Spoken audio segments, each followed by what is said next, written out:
शेवट तो भला, शेवट तो भला, माझा बहु गोड झाला. आलो निजांच्या माहेरा, भेटी रखुमाईच्या बरा. परिहार झाला, परिहार झाला, अवघ्या दुःखाचा मागेला. आलो निजाच्या माहेरा, भेटी रखुमाईच्या बरा. तुका म्हणे वाणी गेली आता देऊधनी. आलो निजांच्या माहेरा, भेटी रखुमाईच्या बरा. विठाला वासुदेवा वासुदेव. निवडलेला अभंग विश्वमान्य विश्वभूषण जगद्गुरु जगदवंदनीय श्रीमंत योगी असे तुकोबरायांचा आज निर्वाण पर अतिशय गोड अभंग आज सेवेसाठी घेतलेला आहे. विठाला अभंगाकडे जाण्यापूर्वी अल्पसा परिहार तो म्हणजे असा. या ठिकाणी उपस्थित सर्व मायबापांच्या चरणी माझा सादर कोटी कोटी प्रणाम.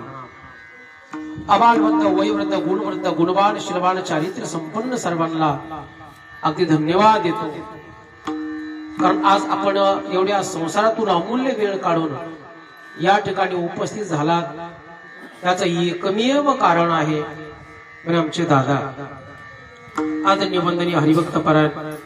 त्यांनी आयुष्यभर काकडा हरिपाठ वारी आपल्या घराण्यात आलेली परंपरा ज्यांनी जोपासली असे आमचे हरिभक्त पारायण वैकुंठवासी लक्ष्मण दादा अनुभवले यांच्या चतुर्थ पुण्य स्मरणानिमित्त या ठिकाणी त्यांनी केलेल्या उपकाराचा उजळा करण्याच्या निमित्ताने पुण्य स्मरणा. विठाला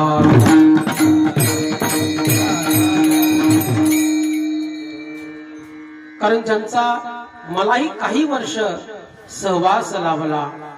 आचलेरच्या सप्त्यामध्ये दादा निश्चित असायचे आणि चुंबळी ते पंढरपूर वैशाख वारीत निश्चित असायचे.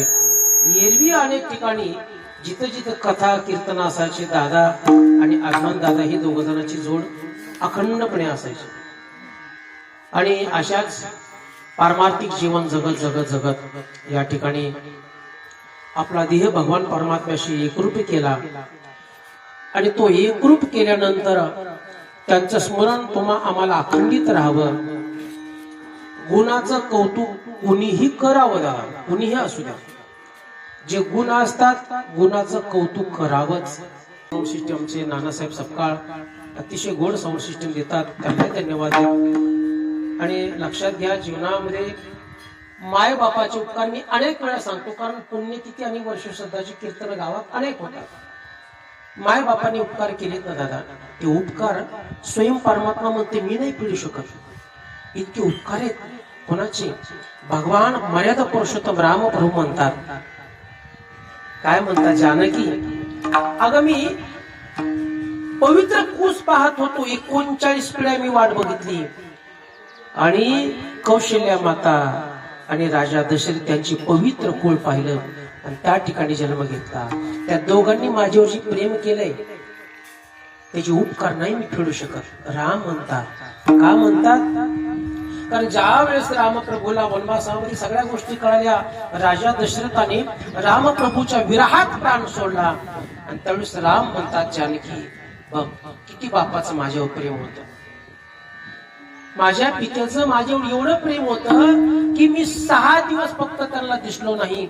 राम वनवासाला गेल्यानंतर 6व्या दिवशी राजा दशरथाने प्राण सोडला.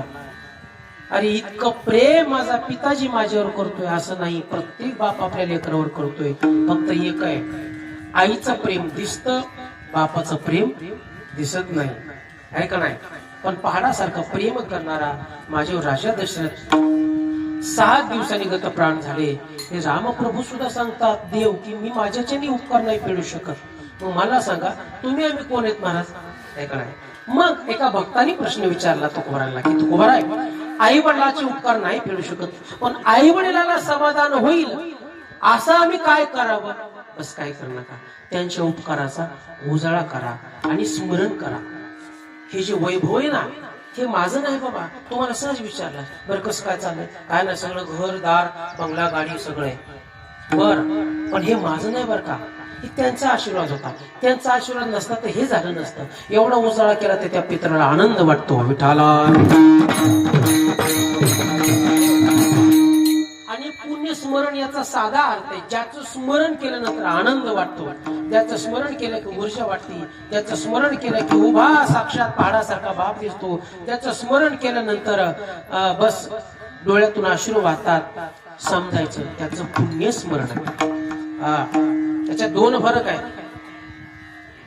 ज्याचं स्मरण केल्यानंतर आनंद वाटतो, ज्याचं स्मरण केलं की डोळ्यातून अश्रू वाहतात, समजायचं तो पुण्यवानच होतो. म्हणून त्याचं स्मरण करायचं विठाला. आता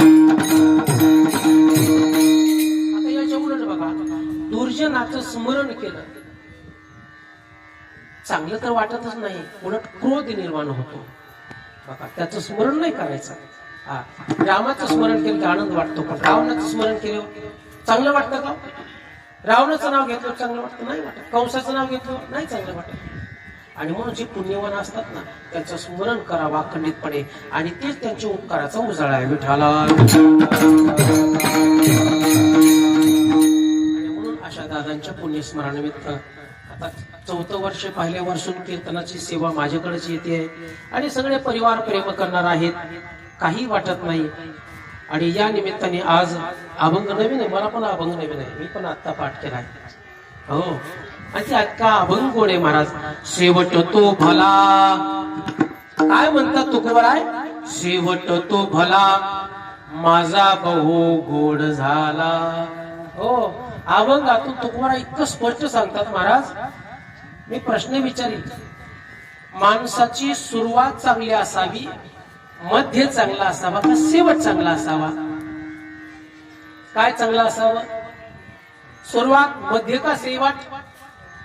तर काही प्रश्नाचं उत्तर देतील की शेवट चांगला असावा. वा ऐका नाही, काही लोक म्हणतील मध्य चांगला असावा, काही लोक म्हणतील सुरुवात चांगली असावी. पण ऐका, नुसती सुरुवात चांगली असली मध्य वाईट शेवट वाईट आवडते का? नाही. आता काय काय लोकांची सुरुवात इतकी चांगली असते, मध्य वाईट असतो, शेवट वाईट असतो.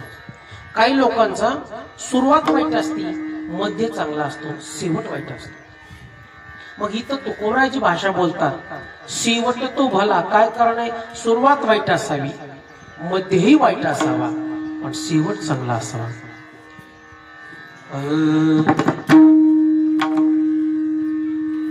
भरण्याची सरी उत्तमाची भूमी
आनंद या जीवनाचा सुगंधा परी निर्मलावा. हे तुमच्या हातात. आपल्या जीवनाचा सुगंध करायचा का दुर्गंध करायचा? आपल्याला पाहिल्यानंतर लोकांनी जवळ यावं का दूर व्हावं हे आपण ठरवायचंय. आणि तुकोबराय सांगतात महाराज, सुरुवात वाईट असली चालते, मध्य वाईट असली चालते, पण शेवट चांगला असावा. आता याचं उदाहरण देतो. भगवान गोपाल कृष्ण यांची सुरुवात कशी हो? कुठे जन्म? कारागृहात, जेलमध्ये, तुरुंगात जन्म आहे. बरं मध्य तरी कसा आहे? संघर्षमय. पुतना राक्षसीने पासून सगळेच राक्षस द्वारका वसवीपर्यंत संघर्ष होता. बरं द्वारका वसवली. बरं ज्यावेळेस तारुण्यात प्रवेश केला, विवाहाची ज्यावेळेस वेळ आली, आणि त्यावेळेस सुद्धा महाराज संघर्षच करावा लागला. रुक्मिणी सुयर कथा तुम्ही आयुष्य वाचा, त्यात किती कन्हैयाचा संघर्ष आहे. पण ते जगामध्ये नीती ऐकावी ती कृष्ण नीती. कशालाच हात लावला नाही, पण 5 पांडवाच्या केसाला धक्का लागू दिला नाही, आणि कौरवातला एक जीवन ठेवलं नाही. असली कृष्ण नीती कन्हैया कोणा शिकावा महाराज. म्हणून जीवनामध्ये महाराज तुकोबराय सांगतात, ज्याचा सुरुवात वाईट आहे असू द्या, मध्य वाईट आहे असू द्या, पण ज्याचा शेवट चांगला ना, तोच शेवट तो भला माझा बहु गोड झाला. तुम्ही सुद्धा ऐका, तुमचा आमचा सुद्धा संघर्ष लहानपणी वाईटच झाला ना.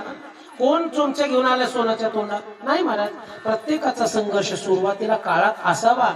जर तुम्ही लहानपणी सुरुवातीच्या काळात संघर्ष केला तर तुमचाही शेवट चांगला होतो दादा. आलं लक्षात? आणि ज्यांची सुरुवात चांगली झाली त्यांची शेवट बघितली आपण. बरं तुम्हाला उदाहरण सगळे ग्रंथातले, पुराणातले, वेदातले सगळे उदाहरण, हजारो उदाहरण आहेत महाराज. अनेक प्रकारची उदाहरण आहेत. जिवंत बघितले. नाही ते तर डोळ्यासमोर बघतोच ना. पण इथं तुकोबरायची भाषा काय? रावणाची सुरुवात कशी होती महाराज, मध्य कसा होता, शेवट कसा झाला. आणि म्हणून तुकोबराय म्हणतात की बाबा रे, तुमच्या पाया पडतो, तुमची सुरुवात वाईट असू द्या, तुमचा मध्य वाईट असू द्या, पण तुमचा शेवट ना तो चांगला व्हावा. अभंगाच्या पहिल्या चरणात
काय गोड वर्णन केले महाराज.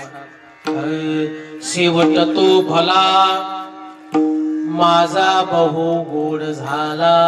ही तुकोबरायची भाषा. माझा शेवट इतका गोड झाला, जसं की दादा इथून कोण्या कारणाने पुण्याला गेले, त्या ठिकाणी आपल्या नातून समोर एक दिवस राहिले, आळंदीला जाऊन आले, आणि आळंदीला जाऊन येताना बहुतेक माऊलीला सांगितलं असेल, माऊली आता ही तुझी ना माझी शेवटची वारीवर का आयुष्य गेलं, पण इथून पुढे मला वाटत नाही की आता तुझ्या दर्शनाची वेळ येईल. म्हणून हे शेवटचं दर्शन की काय माऊलीच्या चरणावर घेतलं आणि घरी आले. आणि काहीच कुणालाच माहित नाही, सगळे असताना सुद्धा महाराज त्या पांडुरंगाशी एकरूप झाले. आणि ते एकरूप होणं म्हणजेच भगवान परमात्म्याच्या माहेरला जाणं.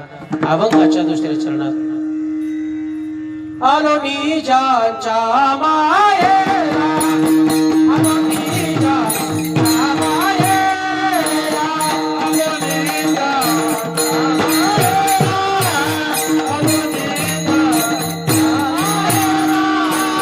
आलो निजांच्या माहेरा, आलो निजांच्या माहेरा, आलो निजांच्या माहेरा, आलो निजांच्या माहेरा.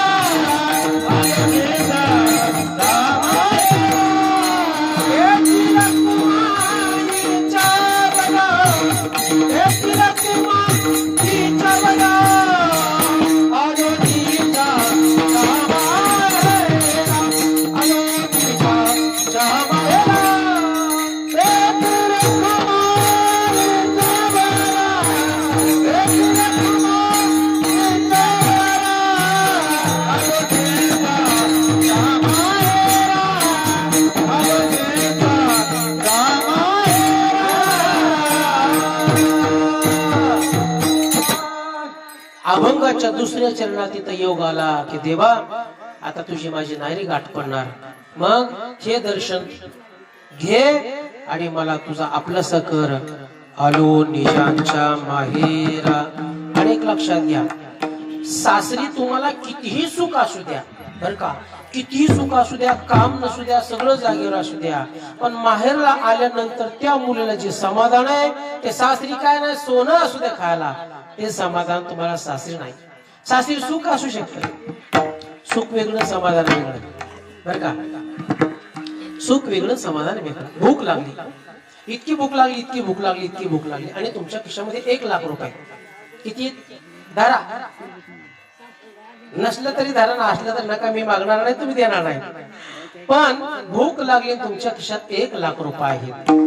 आता तुमच्या खिशात पैसे आहेत, हे सुख आहे, पण तिथं काहीच खायला नाही, त्या गावात खायलाच नाही, काही खिशात पैसे, भूक लागली, सगळं खरंय पण काहीच नाही. आणि एक माणूस आहे ज्याच्या खिशात काहीच नाही, पण त्याच्या उपरण्यामध्ये 2 भाकरी, त्याच्या खिशात काही नाही पण त्याच्यापाशी 2 भाकरी. आणि मग तो वाट सर्व चालला, त्याच्या खिशात 1,00,000 रुपये. तुम्ही तो पाहुणं राम राम राम राम बोले राम राम. अहो म्हणजे 1,00,000 रुपये खिशात, भूक लागली पण इथं काहीच खायला नाही. तो मला मी निर्धन आहे, मी साधा आहे, पण घरून मला 2 भाकरी दिल्या. तुमच्या नागोबा बाई कुठे बी जाता 2 भाकरी अजून, आता नाही पण पूर्वी काळ 2 भाकरी आहेत, आपण एक भाकर खाऊ. आणि मग तो पान वाटा बघितला आणि त्याची खिशात 1,00,000 रुपये, तरी त्याची किंमत वाटली नाही, ते एक भाकरीची किंमत वाटली. म्हणजे सुख वेगळं, समाधान वेगळं. हे सासरी किती सुख असू द्या, सगळी तुमच्या सेवा करणारे असू द्या, पण माहेरात गेल्यानंतर जे समाधान आहे, झोपडी असू दे महाराज, आणि त्याला म्हणतात माहेर. म्हणून सगळे साधू संत म्हणतात माझे माहेर पंढरी का, कारण त्या ठिकाणी महाराज असा तो परमात्मा महाराज, दिनाचा दयाळू, भक्तवत्सल, दीनवत्सल महाराज. त्याच्याकडे दुर्जनाला तरी समदृष्टीने पाहतो, सज्जनाला समदृष्टीने, चोराला तरी समदृष्टीने पाहतो, फसवणाराला सगळ्याकडे समदृष्टीने पाहणारा असा तो विठेवरी जाची पाऊले समान, विठेवरी जाची पाऊले समान, विठेवर जाची पाऊले समान, विठेवर जाची पाऊले समान. तुझी एक गाथा शूर गाथा, तुझी एक गाथा शूर गाथा, तुझी एक गाथा शूर गाथा.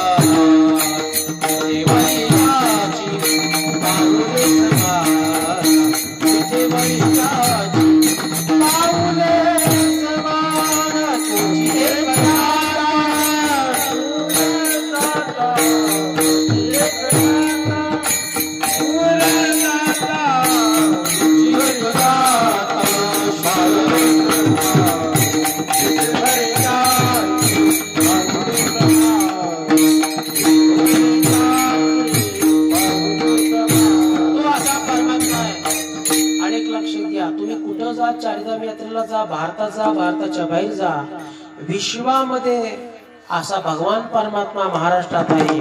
बाकीच्या कुठल्याच प्रसिद्ध देवस्थानमध्ये तुम्हाला पायाचं दर्शन नाही. कुठं जा, बालाजीला जा, वृंदावनला जा, अयोध्याला जा, नेपाळला जा, किती लाखो खर्च करा, पायाला स्पर्श होऊ देत नाही. एकमेव माझा भोळा देव आहे, विठेवरी ज्याची पाऊले समान, तोच एक दान शूरदाता की ज्याच्या चरणावर आपलं डोकं स्पर्श करून दर्शन घेऊ शकतो, डोळे भरून पाहू शकतो. असा एकमेव हा पांडुरंग परमात्म्याचा अवतार आहे. चला, हा अवतार कसा आला ते तरी पाहणार आहोत आपण. पांडुरंग नाव हेही कसं पडलं हे या ठिकाणी पाहणार आहोत. पण विठेवरी ज्याची पाहुले समान, रात्री आपण पाहिला हा भोपाळीचा राग आहे, सकाळचा भल्या प्रहारेचा राग. आणि अशीच वेळ आहे मंगळवेढा अतिशय देखणं नगर आहे. आणि मंगळवेढा हा साधूंची भूमी, संतांची भूमी, वीरांची भूमी. 12व्या शतकामध्ये क्रांतीज्योती बसवण्णांना बसवेश्वर महाराजांची राजधानी होती. असं दैदिप्यमान असणार बिदरचा बादशाह, त्याची राजधानी मंगळवेढा, पंढरपूर जवळ असणार. आणि त्याच गावामध्ये सकाळची वेळ होती. आणि सकाळची वेळ आहे, चंद्रभागेच्या काठावरचं पाणी सुंदर दिसतंय आणि सूर्य उगवू लागला. आणि ज्या वेळेस सूर्याची किरण पृथ्वीवर पडतात, मंगळवेढा गाव देखणं दिसू लागलं. आणि सकाळची वेळ आहे, त्या मंगळवेढाच्या नगरीमध्ये प्रत्येक स्त्री आपलं दार अंगण स्वच्छ करते. भल्या पाटे नाम तुझे दे, धागा धागा अखंड विनोया, विठ्ठल विठ्ठल विनोया, धागा धागा अखंड विनोया, विठ्ठल विठ्ठल. आणि त्याच नगरामध्ये कुठं कोण महिला एखादी स्वच्छ करते आपलं अंगण, कुठं जात्यावरचे गाणे चालू आहे, कुठं मोठ चालू आहे, मोठीच्या कनेचा आवाज येतोय. असं गावाचं वातावरण देखणं आहे. काही महिला आपलं अंगण स्वच्छ करतात आणि आपल्यातला दारातला केर कचरा शेजारीच्या दारात नेऊन टाकेत बर का स्वच्छ. आणि त्या सुंदर सडा करावा, रांगोळी काढाव्या प्रत्येक महिला. कारण पूर्वीच्या महिला बरोबर पहाटे 4 वाजता उठायच्या. किती वाजता? हा, पूर्वीच्या महिला पारोश्याने सूर्य कधीच बघत नव्हत्या. पूर्वीच्या काळात सांगतो, पूर्वीच्या काळात महिला अगोदर उठायच्या, नंतर पुरुष उठायचे. आजवर आता कोण उठते सांगायची का जागा? अगोदर हेच उठते. पहिलं पाणी तापवते, पहिलं गार घेते, पण दुसरं पाणी गरम करते आणि परत बघ होय ग. हा नाही, सगळेच आहेत, माझे सहित सगळेच आहेत. हा ऐका, म्हणून जुना काळ होता महाराज. आणि मग महाराज एका ठिकाणी एक माऊली सुंदर जातेवर गाणं म्हणत होते, भजन म्हणत होते. सुंदर माझे जाते घर फिरते बहुतेक, ओव्या गाव कौतुक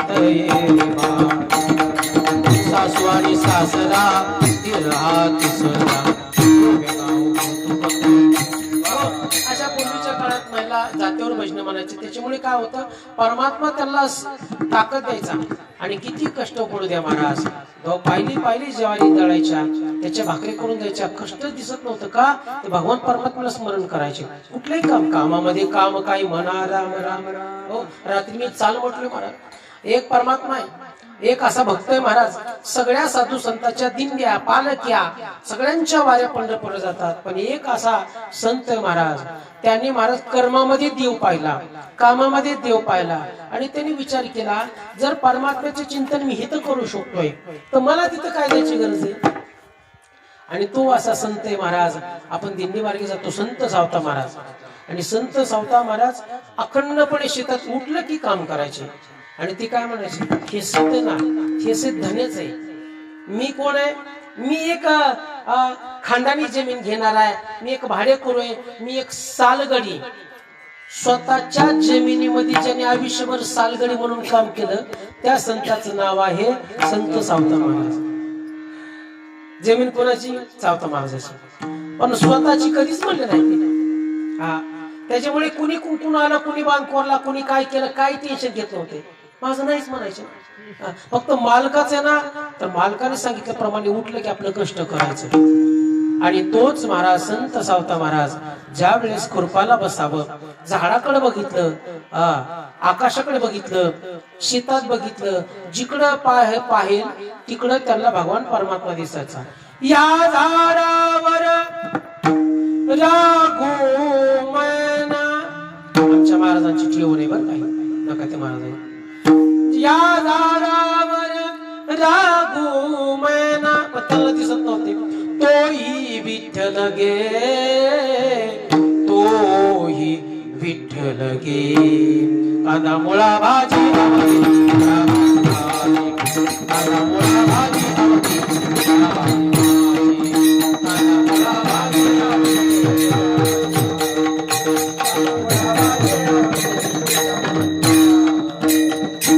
लसूण मिरची कोथिंबिरी अवघा झाला माझा हाती. लसूण मिरची कोथिंबिरी अवघा झाला माझा हाती.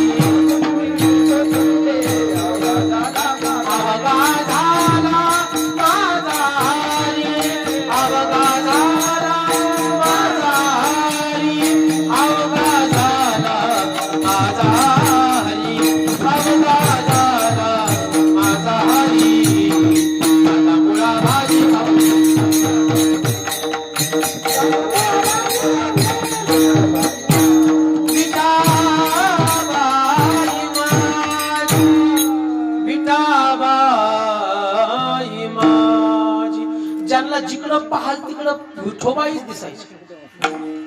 आणि म्हणून महाराज त्यांना पंढरपूरला जाण्याची आवश्यकता पडली नाही.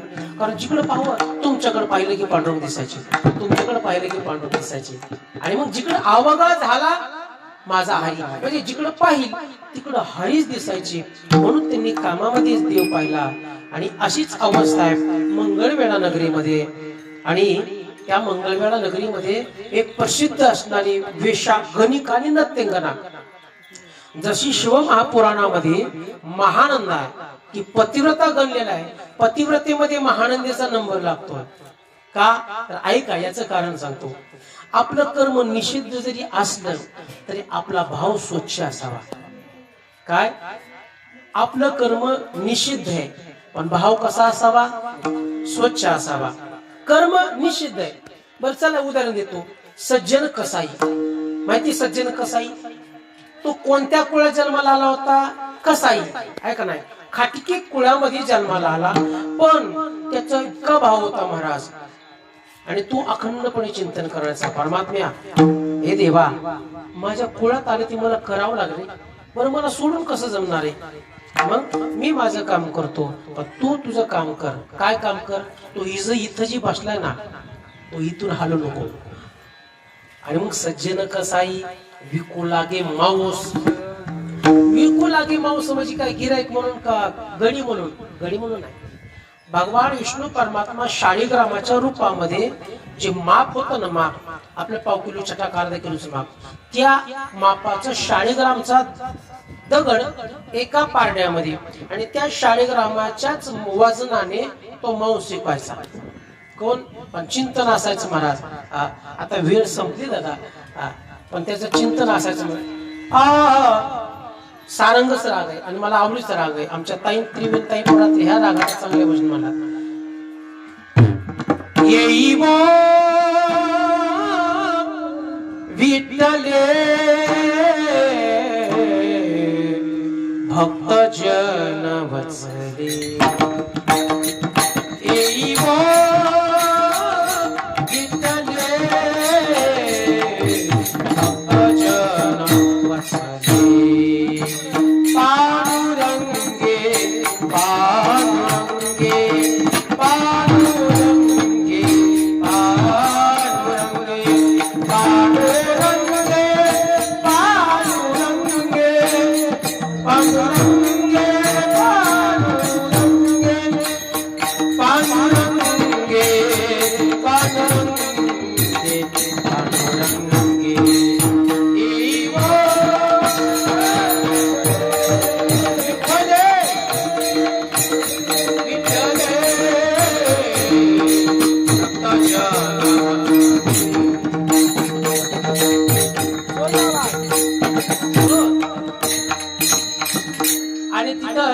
एक साधू आला. साधूने बघितलं, तळपायाच्या मस्तकाला गेला. अरे मूर्खा, अरे पाप केलंस तू, अरे हे पाप नरकात सुद्धा फेडणार नाही. अरे तुला लाज वाटते का?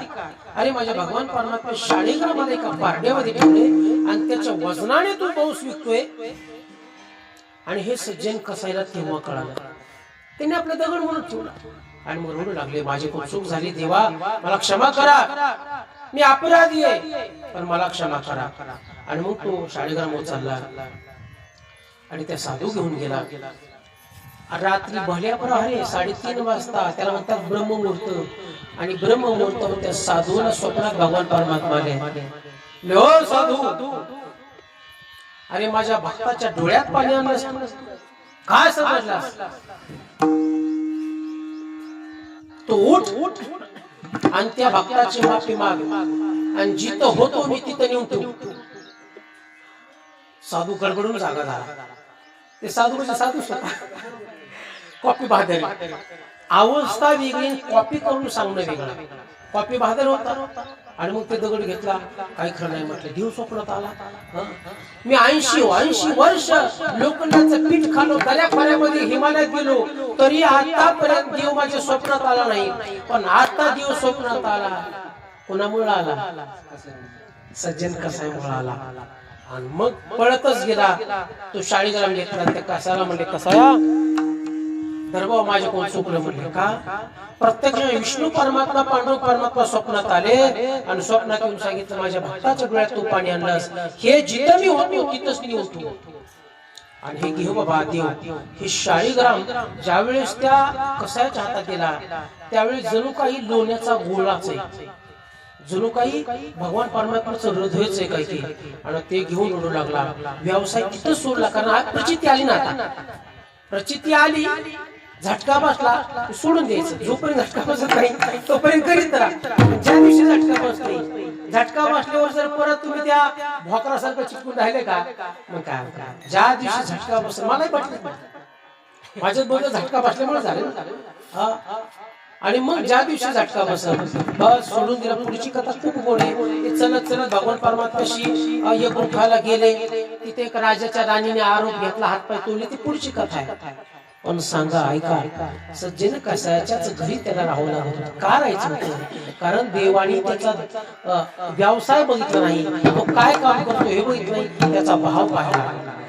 हो, अंतरीची घेतो गोडी, अंतरीची घेतो गोडी, पाहे जोडी भावाची. तुम्ही कसे आहे, कसे कपडे, काय देवाला घेणं देणं नाही. हा, विश्वामध्ये जेवढं धन आहे, त्या धनाची मालकी लक्ष्मी ती देवाच्या पायापाशी. तुमचा कुठं कांचीचा कपडा दाखवता? हा, मग देवाला तुमचं वैभव नाही पाहिजे. मार्क वैभवाचा धनी तो, तुम्हाला दिलेलं त्यांनी.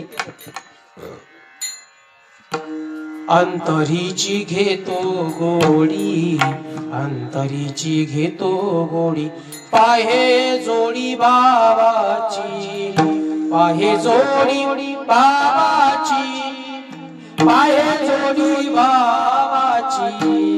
देव स्वयरा, देव स्वयरा, देव स्वयरा, देव. तो देव मग स्वयरा होतो, तुमचा भक्त होतो. हा, तुमचा जावाई होतो.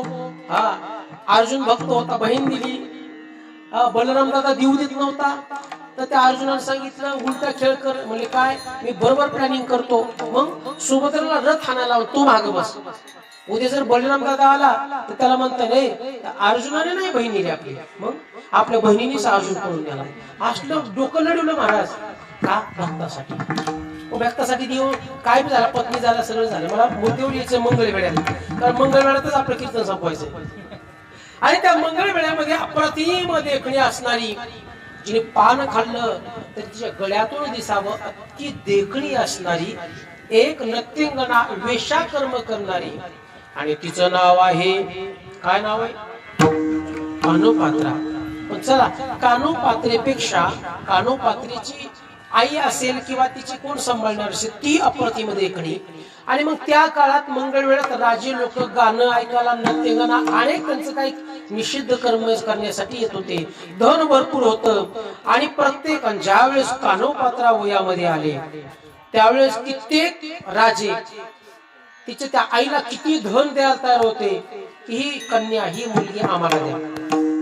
म्हणजे जो येईल तिला भाळायचा, प्राण अर्पण करायचा. अतिशय देखणी, तिच्यात 32 लक्षणं होती. पात्राला गर्व आला महाराज, असा गर्व आला की तिला वाटलं जगात माझ्यापेक्षा कोणी देखणं नाही आणि तिच्या आयुष्यात राहायची.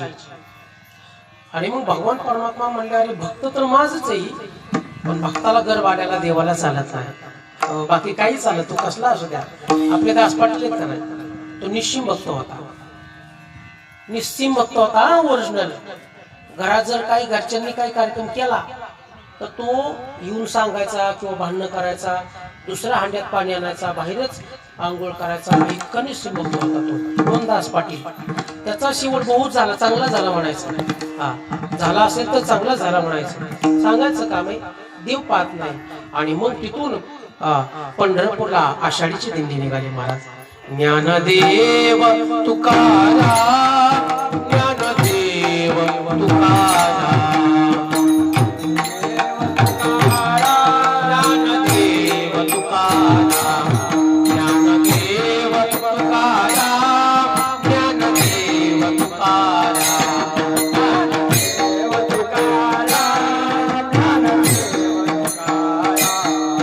ज्ञानदेव तुकाराम,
एवढी दिंडी तिथून निघाली. ती रस्त्याला उभा राहिली. आम्ही गेलो होतो, माझी कथा होती 4 वर्षापूर्वी. तर आता छोटस स्मृती, कारण ते 1000 वर्षाची छोटीशी स्मृती. रस्त्याला उभा राहिली, पान काढलेलं आहे आणि एवढी हजारो संख्येची दिंडी वारकरी मंडळ पंढरपूरला निघाले. पण तिला एक धक्का असा बसला की तिच्या समोर आल्यावर तिच्याकडे न पाहता कोणच जात नव्हता, शहाणा नाही याला नाही. पण हजारो संख्येची वारकरी माझ्याकडे कसलंच बघितलं नाही. मी एवढी देखणी माझ्याकडे का बघितलं नाही. एका वारकऱ्याला विचारलं, बाबा इकडं मी एवढी देखणी असताना रस्त्याला उभा राहिली, या लोकात माझ्याकडे कुणीच का पाहिलं नाही. ते वारकरी खरा वाटा. ते म्हणला, हे बाई तू देखणी आहे, पण तुझ्यापेक्षा 1000 पटीने जो देखणा आहे ना त्याच्याकडे हे लोक जातात, त्याच्यापुढे तुझं सौंदर्य शून्य. राजस सुकुमार मदनाचा पुतळा, रवी शशी कळा लोपलिया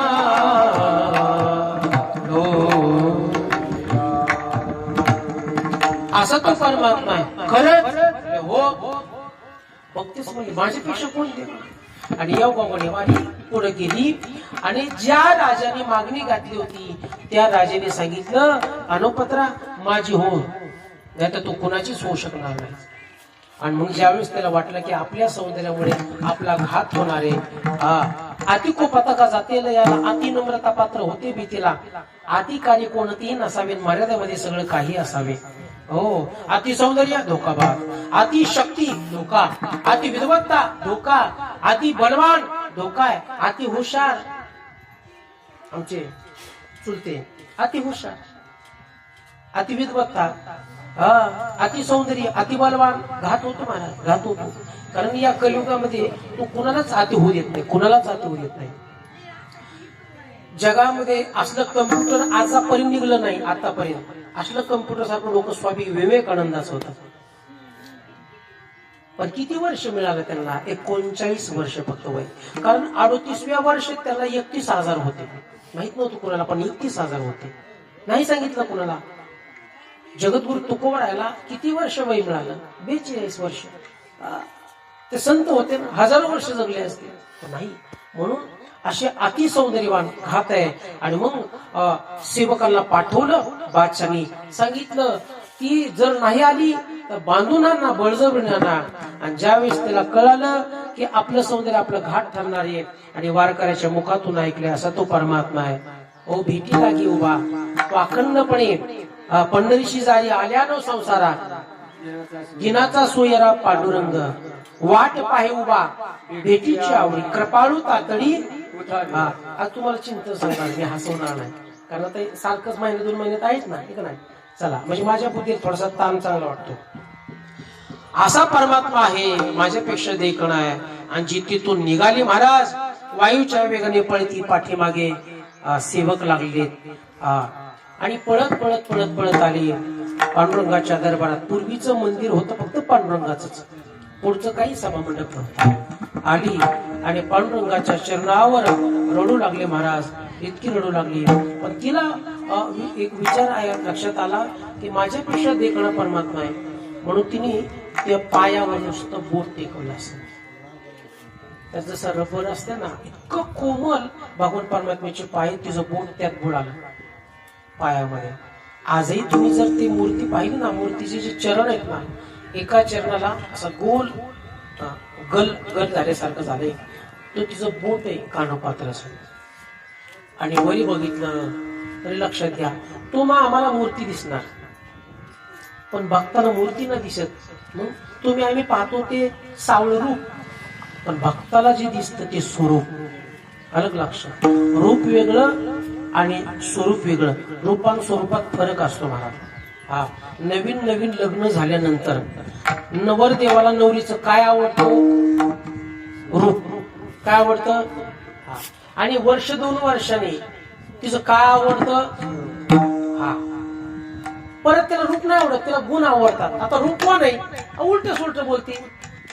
म्हणजे सगळा खेळ बापरा हसते, हसला की सगळं ऐका. आपल्यातलं सांगतोय, नवीन लग्न झाले की पत्नीचं रूप आवडतं.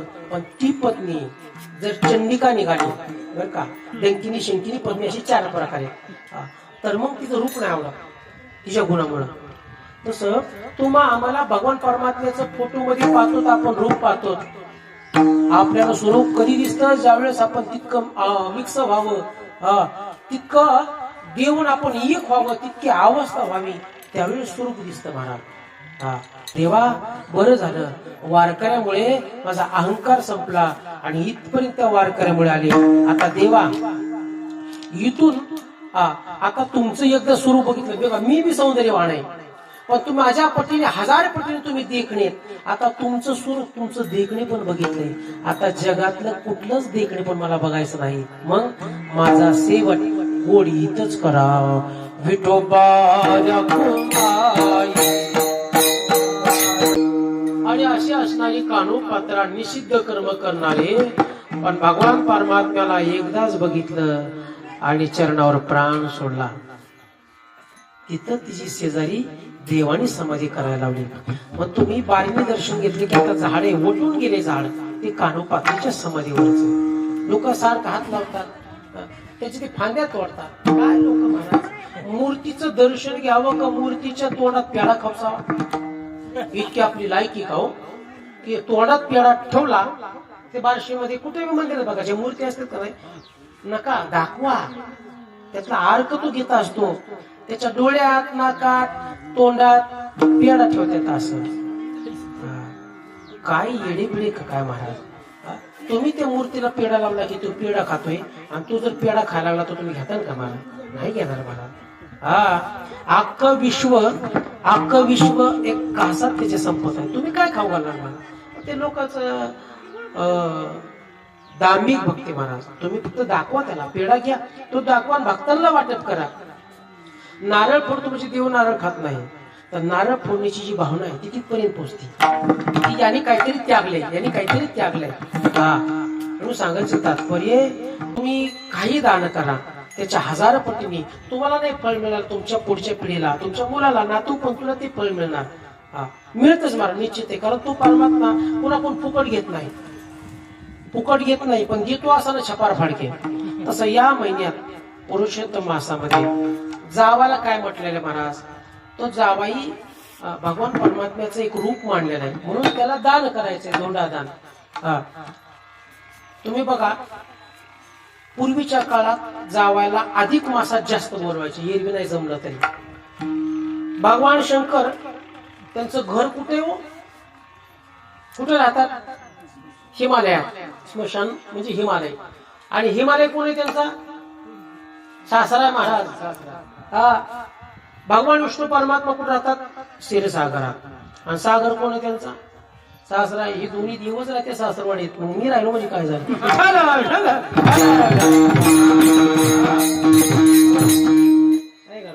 सांगायचं तात्पर्य, हे मोठे मोठे दिवस सासरवाडीत राहते. अधिक मासाचा अधिकम फल म्हणजे काय? तुमच्यापाशी काहीच नाही बर का, तुमच्यापाशी द्यायला काय नाही, पण तुमची इच्छा दिली, देवा माझ्यापाशी मी निर्धनी काहीच नाही, मग तुम्ही फक्त एक मूठभर माती घ्या, मूठभर माती घ्या, ती दान करा. तरी सोनं दान केल्यासारखं पुण्य भगवान परमात्मा देतोय, कारण तुमची ती इच्छा झाली दान करायची. तुमचे ढिगार आहे सोन्याचा, पण दान करायची इच्छा नाही, आणि तुमच्यापाशी काहीच नाही, पण दान करायची इच्छा आहे. म्हणून या महिन्यामध्ये जितकं पुण्य करता येईल तेवढं पुण्य करा. या महिन्यामध्ये स्वप्नात सुद्धा मोसार करू नका. आपण आर्य सनातन हिंदू धर्मातले आहोत. आपण ज्या कुळात आहे त्या कुळात मांसाहार नव्हताच, संतीने झालाय, पण या महिन्यात ते मांसाहार टाळा. कारण का, या महिन्यामध्ये भगवान परमात्म्याचे चिंतन करायचे.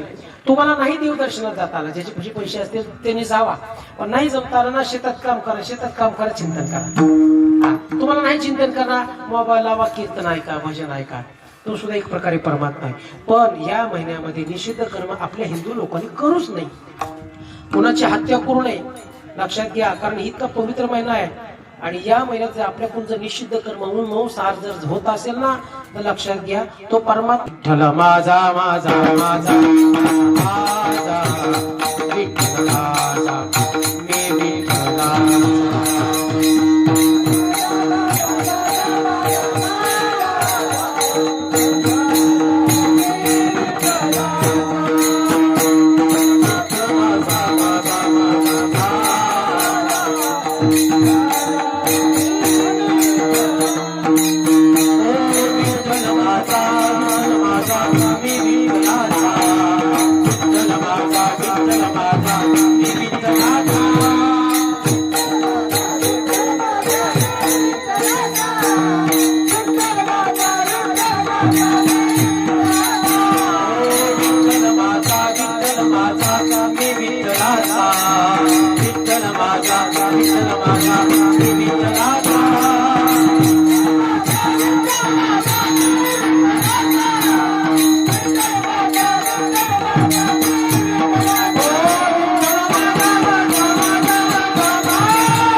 आणि देव माझा म्हटलं की देवाला घरात आणलं की घरात आपल्या त्या गोष्टी होऊ नये.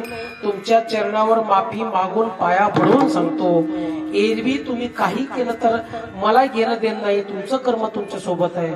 पण श्रावण महिना आणि अधिक महिना आपल्या घरात होऊ नये महाराज. कितीही काय उद्या महाराज, तेवढा तरी त्याग आपल्याकडून व्हावा.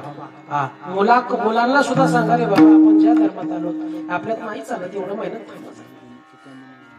कारण ह्या महिन्यातच पुण्याची पावटी सरी पुण्य वाढतं दादा. आपल्या गावात अनेक गाड्या गेल्या, इथं पुरुषोत्तमपूरला गेले, कोणी पैठणला गेले, कोणी गाणगापूरला गेले. हे आपण गेल्या जन्मातलं पाप नाश करायचंय आणि परत याच महिन्यात पाप करायचं म्हणून करू नका.